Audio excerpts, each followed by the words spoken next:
जय हिंद दोस्तों। आज हम चालू करने जा रहे हैं निर्देशांक ज्यामिति। तो आपको सबसे पहले बता दें कि 10th क्लास के जो बोर्ड एग्जाम होने वाले हैं 10th क्लास के, वो 24 अप्रैल से होने वाले हैं, जिसमें से आपका मैथ का पेपर 10 मई को है। तो 10 मई तक कोर्स कंप्लीट कराना कोई बहुत ज़्यादा मुश्किल नहीं है, क्योंकि अभी लगभग 3 महीने समय बाकी है। 3 महीने कोर्स को अगर स्पीड के साथ किया जाए तो किया जा सकता है पूरा मैथ कोर्स। कुछ ज़्यादा मुश्किल नहीं, 30% कोर्स आपका कम भी कर दिया गया है। 70% कोर्स तैयार करना कोई बड़ी बात नहीं। तो आज हम चालू करने जा रहे हैं हमारी सीरीज का 10th क्लास बोर्ड सीरीज का पहला चैप्टर निर्देशांक ज्यामिति। तो निर्देशांक ज्यामिति होता है क्या? ये दरअसल द्विविमीय होता है, 2D, मतलब टू डायमेंशनल, मतलब कि जिसमें केवल दो जगहों का प्रयोग हो। देखिए जैसे कोऑर्डिनेट में केवल दो ही जगह का प्रयोग होता है, एक एक्स अक्ष और दूसरा होती है वाई अक्ष। इन दोनों अक्षों के बीच किसी भी बिंदु को अगर ज्ञात करना है, जैसे मान लीजिए कोई शहर है, आपने देखा होगा, आप कभी हाईवे पे जाते हुए तो रास्ते में देखते हैं कि कानपुर इतने किलोमीटर, लखनऊ इतने किलोमीटर, तो ये दूरियां नापी कहाँ से जाती हैं? तो ये दूरियां नापी जाती हैं उसके मूल बिंदु से। किसी भी शहर का मूल बिंदु उसके भौगोलिक रूप से मध्य बिंदु होता है। तो वहां से आपकी दूरी, सारी दूरियां नापी जाती है। मान लीजिए इस तरीके से शहरों की दूरियां नापने के लिए भी कोऑर्डिनेट जियोमेट्री का प्रयोग किया जाता है। तो कोऑर्डिनेट जियोमेट्री होती क्या है? इसमें दो अक्षों का प्रयोग किया जाता है, एक एक्स अक्ष होती है, एक वाई अक्ष होती है। इन दोनों कटान बिंदु को मूल बिंदु कहते हैं, जिसको 0,0 से दर्शाते हैं, क्योंकि यहाँ पर एक्स अक्ष की दूरी और वाई अक्ष की दूरी दोनों ही शून्य होती है।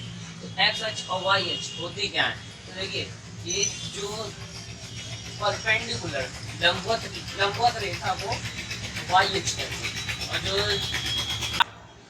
ये हॉरिजॉन्टल लाइन एक्स अक्ष कहलाती है।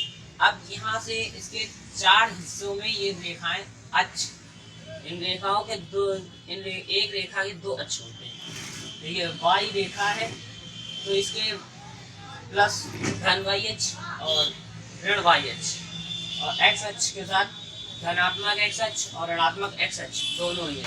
तो ये अच्छा काम क्या होता है? जैसे हमने आपसे कह दिया कि सबसे पहले तो ये भुज कोटि एक्स और वाई तो समझिए। तो यहाँ ये एक्स जो होता है वो मूल बिंदु से एक्स अक्ष के सापेक्ष चली गई दूरी। अगर कोई बिंदु मूल बिंदु से 3 इकाई तक चलता है तो यहाँ पर x का मान 3 हो जाएगा। तो x अक्ष पर चली गई दूरी भुज कहलाती है, और y अक्ष पर चली गई दूरी कोटि कहलाती है। आइए x और y इस कोऑर्डिनेट में क्या होता है कि ये बिंदु जो कोऑर्डिनेट बांटे जाते हैं, इनको अलग अलग तरह से निर्देशित किया जाता है। जैसे आपसे पूछ लिया गया कि बताइए कि चित्र में बताइए कि 3,2 कहाँ स्थित है। तो 3,2 आप कैसे बताएंगे? ये x है, 3,2 आपसे कहा गया 3,2, तो यहाँ पर आपको 3,2, 3 आपका भुज को रिप्रेजेंट कर रहा है। 3 क्या हुआ?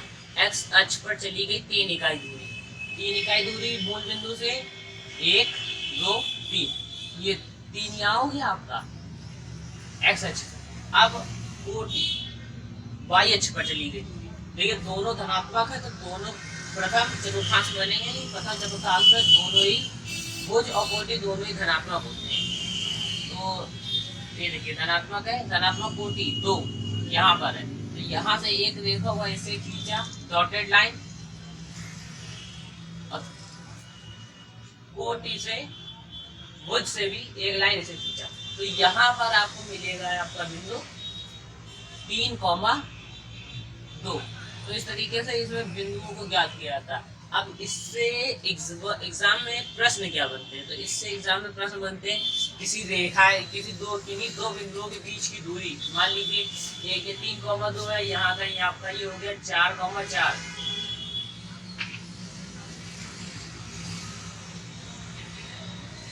ये आपका हो गया 4,4। तो 4,4 से 3,2 के बीच की दूरी ये ज्ञात करना पड़ देता है एग्जाम में। और त्रिभुज का क्षेत्रफल, वर्ग का क्षेत्रफल, तो ये सारी चीजें अभी हम डिस्कस करेंगे। अभी आपको ये क्लियर हो गया कि निर्देशांक ज्यामिति होती क्या है। निर्देशांक ज्यामिति में पढ़ा जाता है कि किसी भी समतल को 4 अक्षों में बांट दिया जाता है, जिसको कार्तीय तल कहते हैं। इस कार्तीय तल में 4 चतुर्थांश होते हैं, प्रथम द्वितीय तृतीय चतुर्थ। तो ये चारों चतुर्थांश मिल करके कार्तीय तल बनाते हैं। सारे चतुर्थांश में एक कॉमन पॉइंट होता है मूल बिंदु, जहाँ पर सारे चतुर्थांश एक साथ मिलते हैं। यहाँ कहीं तो एक ये और ये आपस में ही छू रहे हैं, लेकिन नहीं, यहाँ मूल बिंदु पर चारों एक साथ मिलते हैं। अब इसके आगे की चीज, आगे की बातें भी बताते हैं। तो निर्देशांक ज्यामिति में क्या होता है, इसमें जो अक्ष के भुज और कोटि के चिन्ह होते हैं, इनको समझने में काफी दिक्कतें आती कई बार। तो इसका एग्जाम्पल एक समझते हैं कि आप अगर एक सामाजिक व्यक्ति हैं और आपकी आर्थिक स्थिति, मान लीजिए ये जो हमारा एक्स अक्ष है ये आपकी आर्थिक स्थिति को दर्शाता है, ये आपकी आर्थिक स्थिति को दर्शाता है। जो वाई अक्ष है ये आपकी सामाजिक स्थिति को दर्शाता है।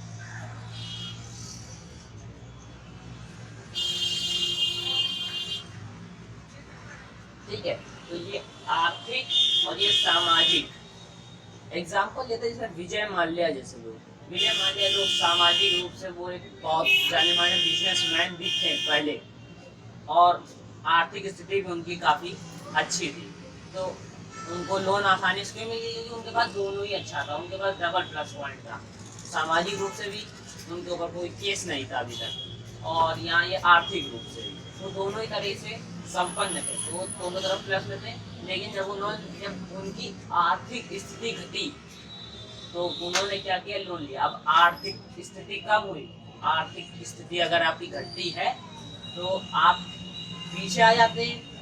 आप ये मान लीजिए आर्थिक स्थिति पीछे आ गए, जब उनकी आर्थिक स्थिति मान लीजिए उनकी वैल्यू ये थी, अब उनकी जो आर्थिक स्थिति यहाँ कॉमन यहाँ आ गई तो उनकी आर्थिक स्थिति गिर गई, लेकिन सामाजिक वैल्यू उनकी अभी भी वही थी जिसके दम पे पंजाब नेशनल बैंक ने उनको लोन दिया था। ठीक है, तो सामाजिक स्थिति के कारण उनकी जो वैल्यू थी वो एक बड़े बिजनेसमैन थे, उनको लॉस हुआ तो उनको अपना बिजनेस रिकवर करना, तो उनकी जो सामाजिक स्थिति को देखते हुए पीएनबी ने उनको बैंक दिया।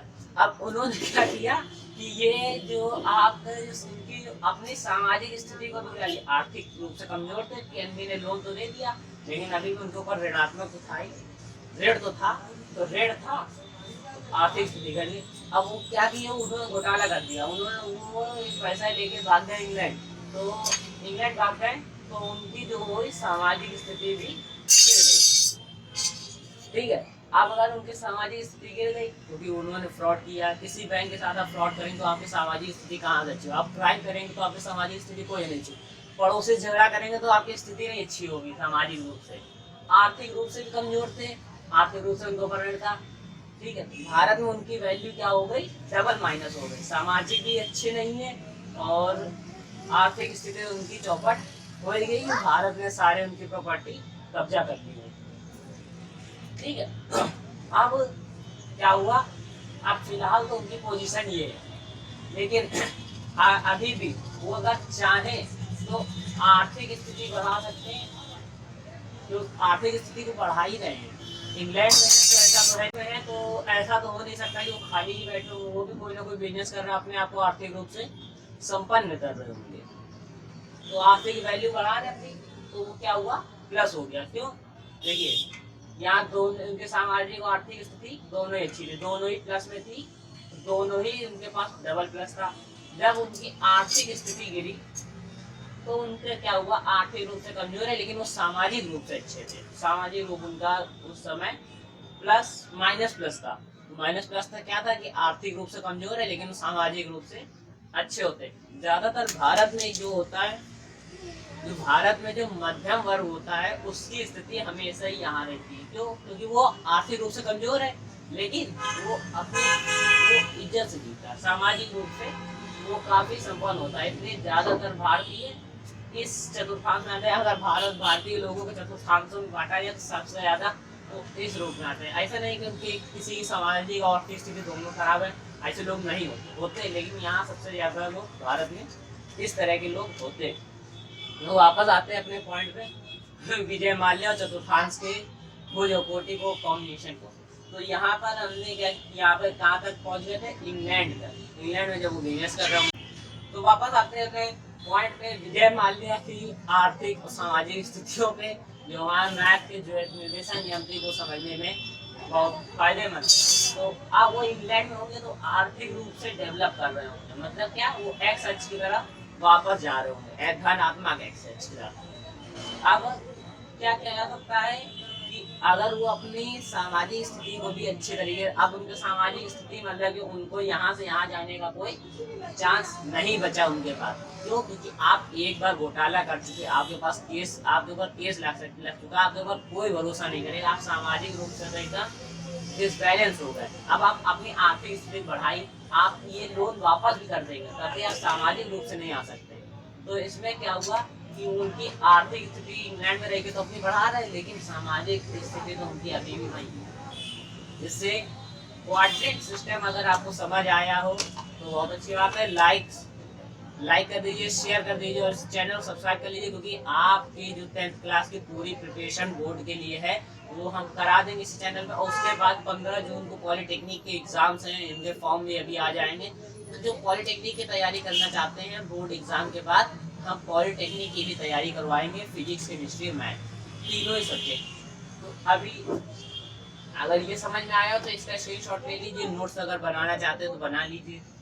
तो बिंदु पर कोई भी कभी भी धनात्मक या ऋणात्मक चिन्ह नहीं होता, क्योंकि ये मूल बिंदु जो होता है ना, कबीर दास की तरह होता है। कबीर, आपने हिंदी में पढ़ा होगा, एक दोहा था, कबीरा खड़ा बाजार में मांगे सबकी खैर, ना काहू से दोस्ती ना काहू से बैर। तो मूल बिंदु काम वही होता है, ना किसी से दोस्ती होती है ना किसी से उसका बैर होता है, मतलब ना वो ऐसे प्रथम का तथा चतुर्थांश को साथ होता है, ना वो द्वितीय, ना तृतीय, ना चतुर्थ, किसी भी चतुर्थांश के साथ नहीं होता, तो वो न्यूट्रल नहीं था, इसलिए उसमें कभी चिन्ह का प्रभाव ही नहीं पड़ता।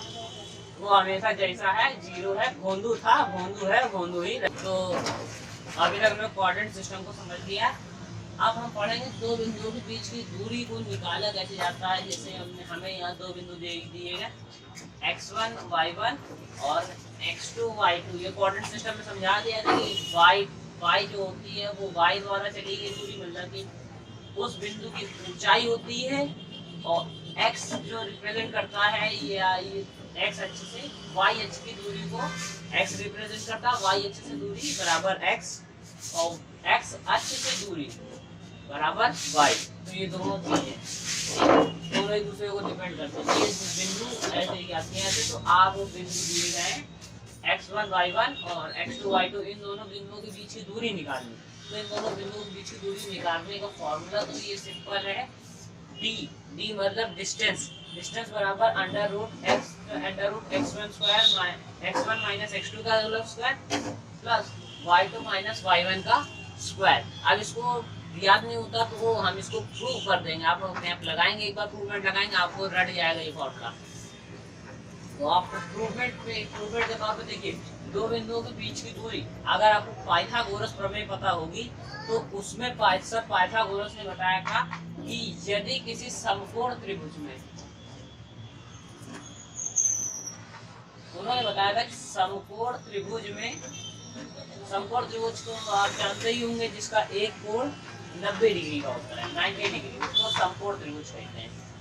तो किसी समकोण त्रिभुज में उसके कर्ण मतलब सबसे बड़ी भुजा, तो उसकी सबसे बड़ी भुजा की जो लंबाई होती है वो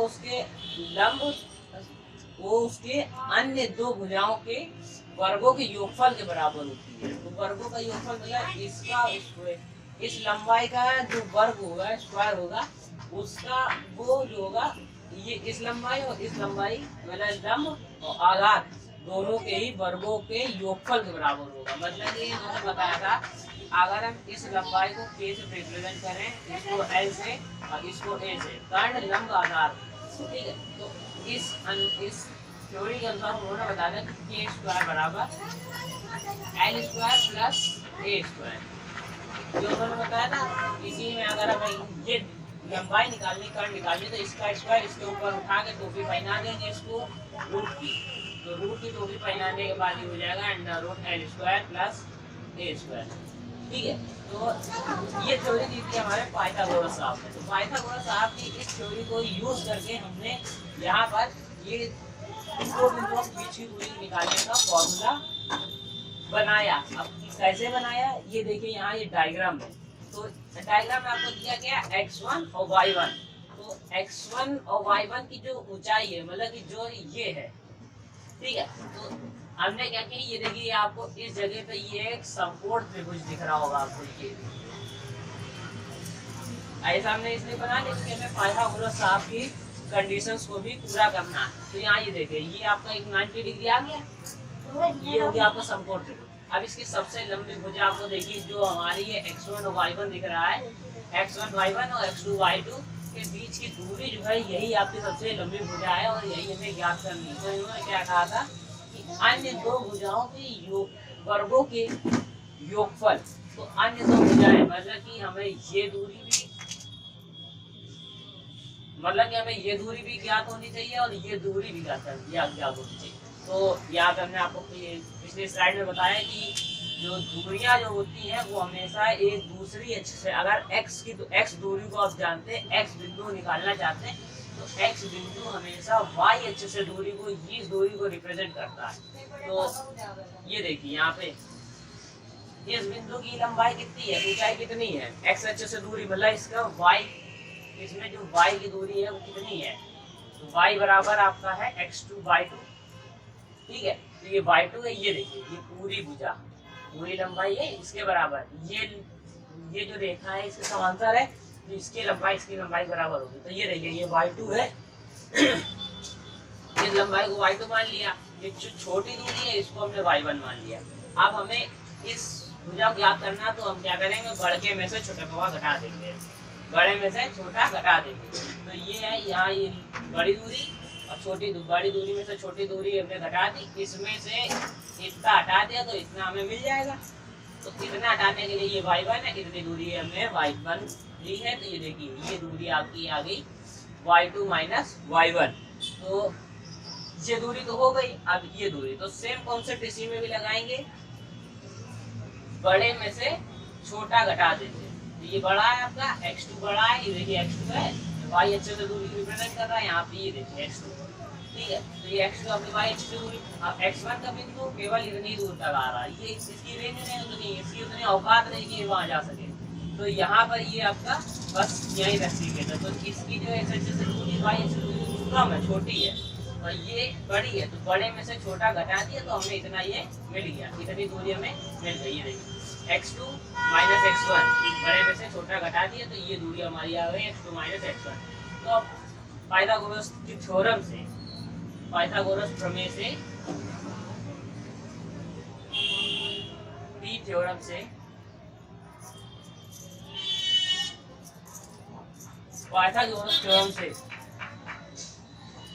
ये दूरी और ये दूरी का योग के वर्गों का योगफल करना। सबसे पहले तो इस दूरी और इस दूरी के वर्गों, इन दोनों दूरियों को वर्ग करना, उनको जोड़ना है। तो ये दूरी हमने अभी अभी क्या निकाली है, इस दूरी को हमने निकाला है y2 माइनस y1। तो इसको रख देते हैं थ्योरी के अनुसार। मान लीजिए इस भुजा की लंबाई d है, तो यहाँ पर हमने पाइथागोरस थ्योरी के अनुसार हमने इस दूरी को यहाँ रख दिया, क्योंकि हमें इतनी दूरी का वो चाहिए, इतनी दूरी मेरा समकोण त्रिभुज कंप्लीट होता है। तो यहाँ हमने इसको रख दिया y2 माइनस y1।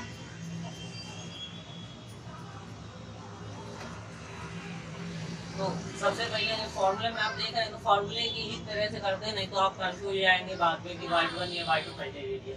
तो सबसे पहले हम x वाले टर्म को रखते हैं। तो x जो है ये दूरी कितनी आपकी आ रही है, x2 माइनस x1। तो सबसे पहले लेते हैं x2 माइनस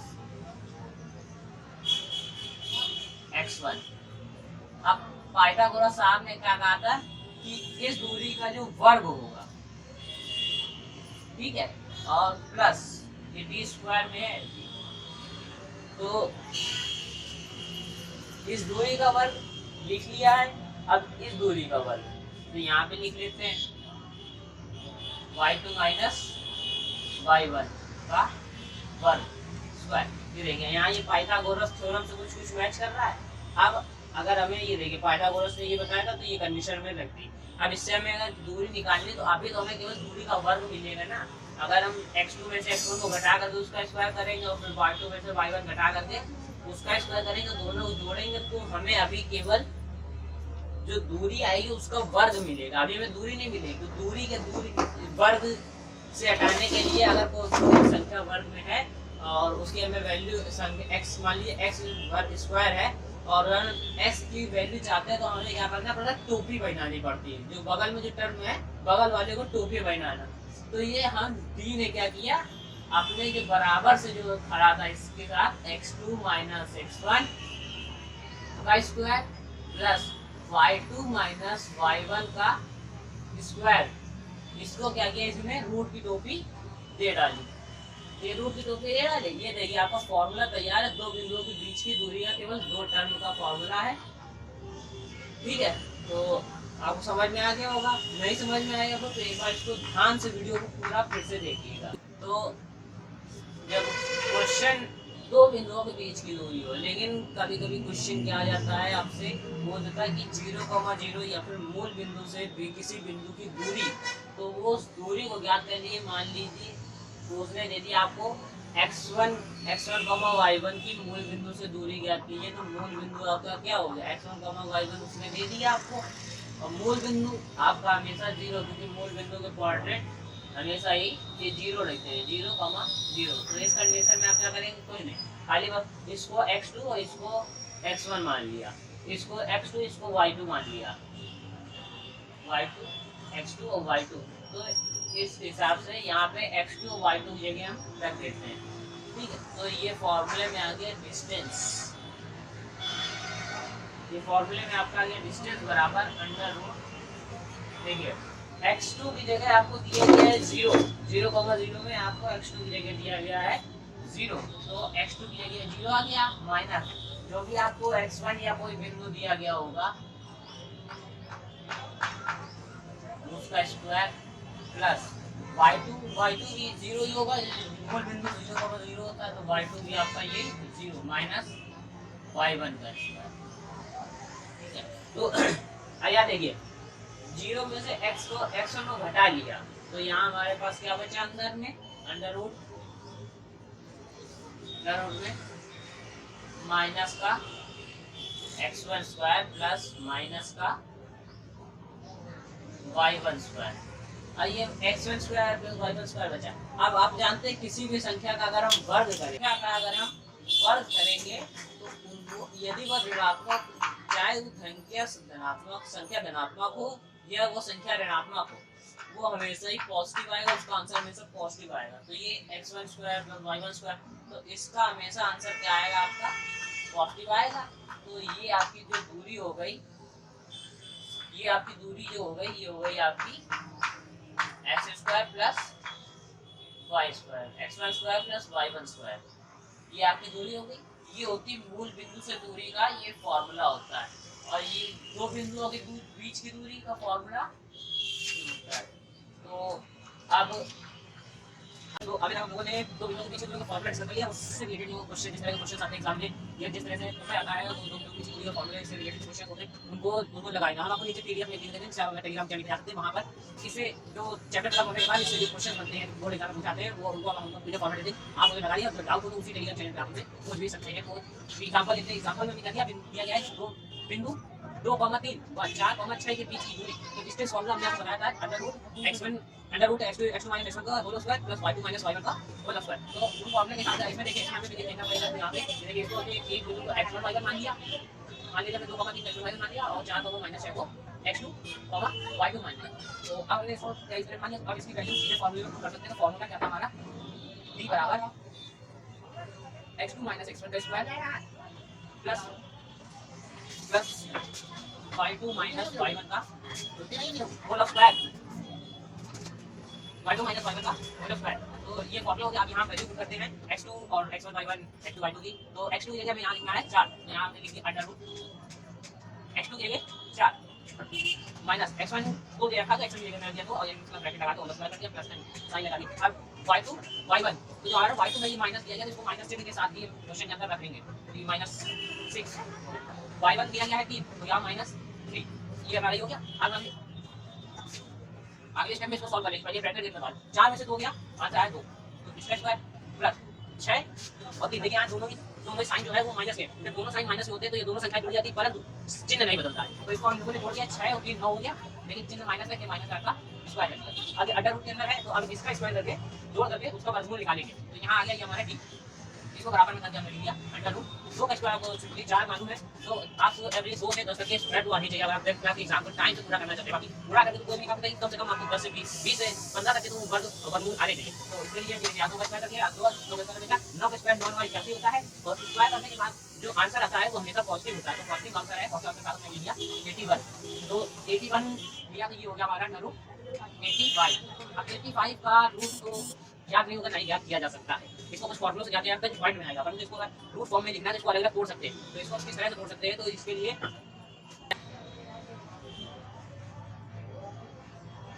यहाँ पर जब 85 आ गया है, अगर आप इसको आगे करना चाहें तो इसको सॉल्व करने का और तरीके होते हैं, लेकिन अगर आपको टाइम नहीं है, आपको सबसे मेन चीज हमें टाइम मैनेज करना पड़ता है। मैथ का पेपर काफी लंबा हो जाता है, उसमें क्वेश्चन सॉल्व करने में कभी कभी एक छोटी सी गलती आपके पूरे क्वेश्चन को गलत कर देती है, उसको काट करके दोबारा से उसी को सॉल्व करना तो काफी टाइम लेता। तो इसमें क्या है, क्वेश्चन से हमें जो दूरी पूछी गई वो तो हमने निकाली, इसको फॉर्म क्यों करें, हमें जब करने नहीं आंसर आपका रूट 85 रहेगा, इसको रूट 85 ही रहने दीजिए। बोर्ड एग्जाम में इतना आपके पास टाइम ही नहीं होगा कि आप इसको निकालें, तो इसको इस पर दिमाग में मत खर्चेंगे।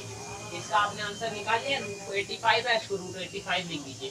कुछ चीज़ों के आप याद भी करके जा सकते हैं, जैसे कि रूट 20 के 85 के निकालना काफ़ी मुश्किल होता है थोड़ा सा। तो रूट 20 का स्क्वायर कितना होता है, ये होता है 2 रूट 5। हम आपको इसका भी एक PDF बना के देंगे जो आप याद कर लीजिएगा। और आते हैं अगले क्वेश्चन की तरफ। अगला क्वेश्चन है हमारा, ये जो है ये डिजिट में ना होकर के एक फॉर्म में दिया गया। दूसरा क्वेश्चन हम कर लेते हैं कि 2a, इसको भी सेम तरीके से करते हैं लेकिन इसका आंसर डिजिट में आएगा। तो डिजिट वाले आंसर में खाली फॉर्मूला रख के उसको थोड़ा सॉल्व करने के बाद आप इसका काम तमाम कर सकते हैं। तो इसको खत्म कर देते हैं बिल्कुल पूरी तरीके से। आज हम 2 बिंदुओं के बीच की दूरी के फॉर्मूले को आज हम पूरी तरीके से निपटा देंगे। इसके बाद आपको कभी भी कहीं भी दिक्कत नहीं आएगी। अगले वीडियो में हम इससे सिद्ध करना सिखा देंगे कि कैसे सिद्ध किया जा सकता है कि कोई त्रिभुज के शीर्ष हैं, तो अगर त्रिभुज के शीर्ष देता है, त्रिभुज के शीर्ष सिद्ध करना है कि ये त्रिभुज है, और वर्ग दे देता है, आयत दे देता है। तो इन तीनों आकृतियों के जो डिस्टेंस फॉर्मूले से हम प्रूव कर सकते हैं कंफर्म अगर तीन हमें सेट दिए गए ये तीन त्रिभुज के। तो इसको अगले वीडियो में अगले वीडियो के अगले पार्ट में समझाएंगे। तो फिलहाल हम अभी डिस्टेंस फॉर्मूले का ये क्वेश्चन कर लेते हैं। हमारा क्या दिया गया है, डिस्टेंस फॉर्मूला बराबर, डिस्टेंस फॉर्मूला आपका क्या होता है, under root x2 minus x1 का स्क्वायर प्लस y। तो यहाँ से आपका d आ गया, d बराबर अंडर रूट। देखिए अब यहाँ हमने यहाँ तुलना कर ली अगर इसकी, तो ये हो गया x1, ये हो गया y1, ये हो गया x2, ये हो गया y2। तो इसके बाद यहाँ ये तुलना करा ली हमने x1, y1, x2, y2 से। तो यहाँ हमारा ये आए, पहले सबसे पहले टोपी रखी जाती है। डिस्टेंस फॉर्मूला सबसे पहले आपको टोपी पहनानी होती है। तो टोपी पहनाने के बाद आप ये वैल्यू जो आपने निकाली है इनको लगभग बराबर रखा है। तो यहाँ ये x2 की जगह आ जाएगा -a, और यहाँ ये माइनस का साइन लग जाएगा। फिर उसके बाद 2a प्लस में है, तो इसको 2a प्लस में है तो माइनस के साइन से मल्टीप्लाई होकर के ये भी माइनस हो जाए, तो माइनस का a माइनस 2a का स्क्वायर प्लस y2 क्या दिया, y2 दिया गया माइनस का 3a, ये होगा आपका माइनस का 3a माइनस a दिया गया आपका a, ठीक है। अब इसको हम लोग जोड़ लेंगे। इसको जोड़ने के बाद आराम से अभी इसको जोड़ना ठीक रहेगा, क्योंकि देखिए ये माइनस a है, माइनस a का मतलब होता है -1a, 1a प्लस 2a, ये हो जाएगा आपका माइनस का 3a, और इसका हो जाएगा स्क्वायर प्लस ये माइनस का 3a प्लस माइनस का 3 है माइनस ए, तो माइनस का 3 है माइनस ए दोनों जुड़ जाएंगे, ये आ जाएगा माइनस का 4a, इसका भी स्क्वायर। जानते हैं आप लोग जानते ही है कि नॉर्मली अब अगर इस तरह से स्क्वायर किया जाता तो अलग अलग स्क्वायर किया, 3 का स्क्वायर माइनस 3 का स्क्वायर कर लिया इंटू ए का स्क्वायर। तो यहाँ हमने अगली टोपी रखी,